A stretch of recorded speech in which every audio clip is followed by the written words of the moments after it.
Assalamualaikum teman-teman. Saya Diah Kumala Asih dengan NIM 211720028 dari kelas 5 Fisika A.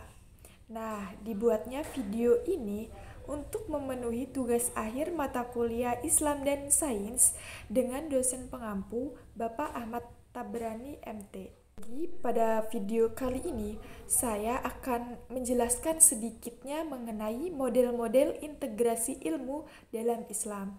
Yuk simak videonya. Nah, sebelum ke model-model integrasi ilmu, kita harus tahu dulu apa sih integrasi ilmu itu. Pengertian integrasi ilmu itu sendiri adalah keterpaduan secara nyata antara nilai-nilai agama, dalam hal ini adalah agama Islam, dengan ilmu pengetahuan umum atau sains.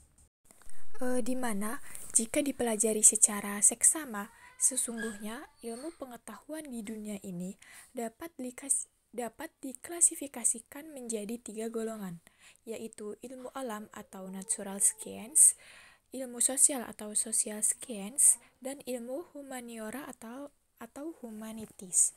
Ketiga jenis ilmu tadi, yaitu ilmu alam, ilmu sosial, dan ilmu humaniora, berlaku secara universal di mana saja. Hanya saja, di kalangan umat Islam merumuskan ilmu tersendiri yang bersumber pada Al-Quran dan hadis. Integrasi ilmu ditulis sekaligus digagas oleh Syed Muhammad Naqib Al-Attas dan diaplikasikan pada International Institute of Islamic Thought and Civilization atau ISTAJ di Malaysia, di mana sebuah perguruan tinggi yang didirikan oleh Syed Muhammad Naqib Al-Attas. Model integrasi yang dikembangkan oleh Syed Muhammad Naqib Al-Attas adalah Islamisasi ilmu. Nah, untuk lebih memahami mengenai model-model tersebut, yuk kita simak tentang model-model integrasi ilmu, di mana yang akan saya bahas ada 8 model.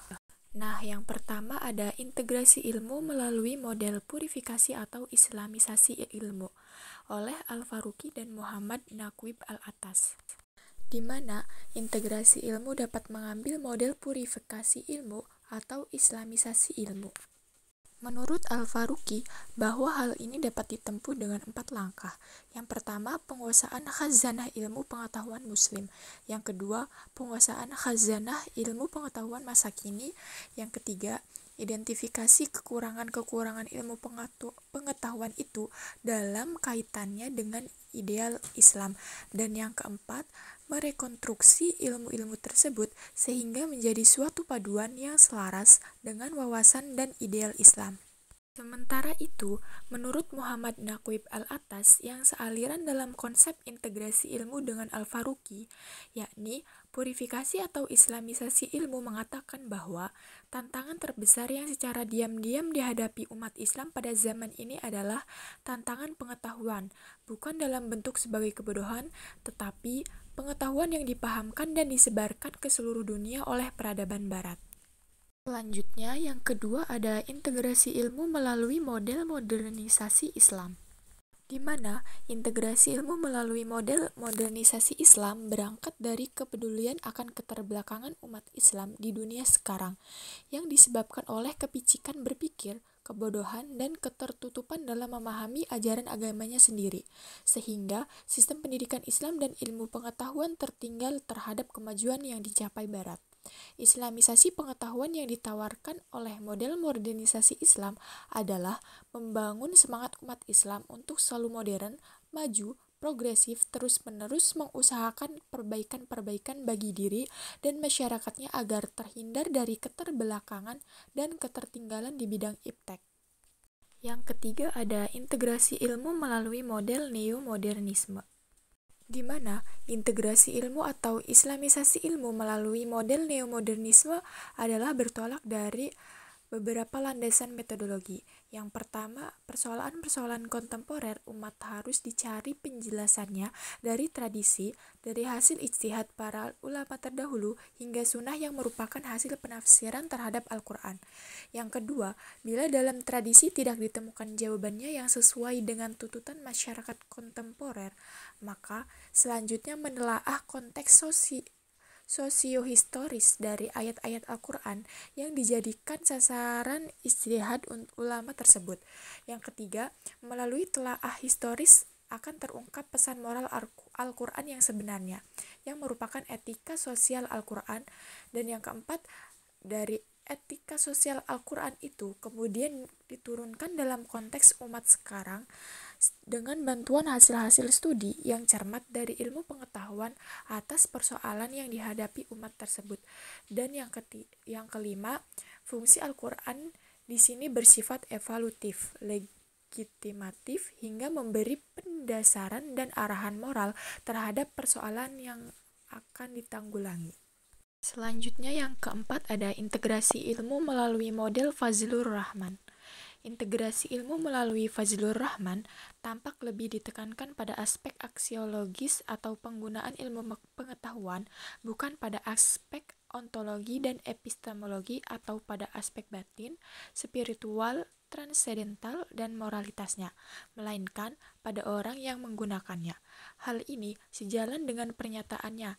Sebenarnya yang harus kita katakan bahwa dunia ini modern telah salah dalam menggunakan ilmu pengetahuan. Maksudnya, ilmu pengetahuan tak ada yang salah adalah penggunaannya. Yang kelima ada model Amin Abdullah, yaitu interkoneksitas fungsional. Pada bagian tengah Al-Quran dan Hadis yang ditopang oleh ilmu bahasa, metodologi, dan basic science mendorong untuk dilakukan kajian terhadap kandungannya yang menghasilkan rumpun ilmu agama Islam dalam bentuk ulum al-din, al-fikr, al-islami, dan dirasah Islamiyah atau Islamic Studies, yang selanjutnya mendorong penelitian dan pengembangan ilmu-ilmu alam, yang selanjutnya dipadukan dengan teknik yang menghasilkan teknologi yang berguna untuk mendukung pelaksanaan ajaran agama, dan Al-Quran dan As-Sunnah juga mendorong memperhatikan fenomena alam yang menghasilkan ilmu-ilmu sosial, dan ilmu-ilmu sosial ini juga diperlukan untuk menjelaskan masalah agama. Yang keenam ada model Imam Suprayogo, yaitu tentang pohon ilmu. Akar yang kukuh menghujam ke bumi digunakan untuk menggambarkan ilmu alat yang harus dikuasai secara baik oleh setiap mahasiswa, yaitu bahasa Arab dan bahasa Inggris, logika, pengantar ilmu alam, dan ilmu sosial. Batang pohon yang kuat itu digunakan untuk menggambarkan bahan dari sumber ajaran Islam, yaitu Al-Quran, Al-Hadis, pemikiran Islam, sirah nabawiyah, dan sejarah Islam. Adapun dahan yang jumlahnya cukup banyak digunakan untuk menggambarkan sejumlah ilmu pada umumnya dengan berbagai cabangnya, seperti ilmu-ilmu alam, ilmu sosial, dan humaniora. Sebagai sebuah pohon juga harus tumbuh di atas tanah yang subur. Tanah subur di mana pohon itu tumbuh digunakan untuk menggambarkan adanya keharusan menumbuh kembangkan kultur kehidupan kampus yang berwajah Islami, seperti kehidupan yang dipenuhi oleh suasana iman, akhlak yang mulia, dan kegiatan spiritual. Adapun dari pohon itu sendiri menggambarkan bangunan akademik yang akan menghasilkan buah yang sehat dan segar. Buah yang dihasilkan pohon digunakan untuk menggambarkan produk pendidikan Islam, yaitu iman, amal soleh, dan akhlakul karimah. Selanjutnya yang ketujuh ada model Nanat Fatah Nasir tentang metafora roda.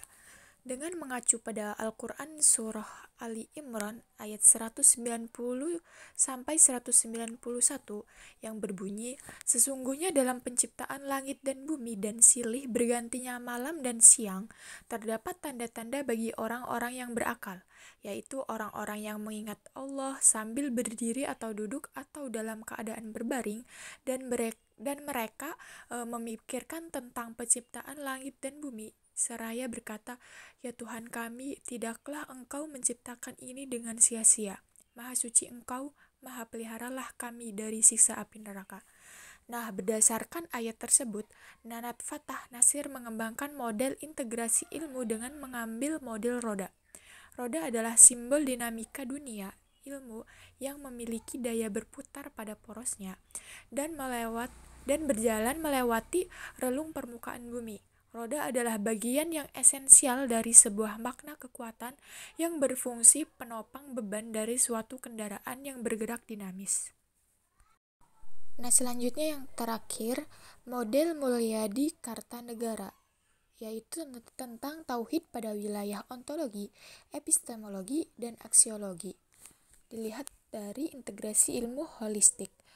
Nah, Mulyadi Kartanegara menggunakan konsep tauhid sebagaimana yang dikemukakan kalangan filsafat, bukan teologi, sebagai basis integrasi ilmu. Selain di bidang objek, sumber, dan metode, konsep tauhid falsafah dalam bentuk wahdat al-wujud ini juga dapat menjadi basis klasifikasi ilmu-ilmu filosofis atau rasional. Objek-objek ilmu yang beragam mulai dari objek-objek yang bersifat fisik, matematik, dan metafisik tentu memerlukan disiplin ilmu tertentu yang cocok untuk berbagai jenis wujud, tetapi yang menurut ajaran wahdat al-wujud adalah sama dan satu hakikatnya. Nah, setelah kita mengetahui beberapa model integrasi ilmu, ada juga manfaat integrasi ilmu, di mana integrasi ilmu sangat bermanfaat bagi kehidupan manusia karena beberapa alasan. Alasan yang pertama, untuk mengatasi kebudayaan yang berlawanan. Kalangan umat Islam cenderung mengutamakan agama, sedangkan kalangan umum cenderung mengutamakan ilmu umum. Akibatnya, tidak balance atau tidak seimbang. Untuk memajukan secara seimbang, maka dapat dilakukan integrasi ilmu. Nah, alasan yang kedua, dengan integrasi ilmu, seorang ilmuwan tidak hanya akan maju secara intelektual dan sosial, melainkan juga akan maju secara moral, spiritual, kultural, dan sebagainya. Dan alasan yang ketiga, dengan integrasi ilmu, berbagai kekuatan yang berserakan dapat dipersatukan. Nah, itu untuk manfaat mempelajari atau mengetahui integrasi ilmu itu sendiri. Nah, baik teman-teman, mungkin itu saja yang dapat saya jelaskan mengenai model-model integrasi ilmu dalam Islam. Saya berharap video ini dapat bermanfaat bagi semua yang menonton. Dan mohon maaf jika saya masih banyak kurangnya karena saya juga masih belajar. Terima kasih. Thanks for watching. Assalamualaikum warahmatullahi wabarakatuh. Bye-bye.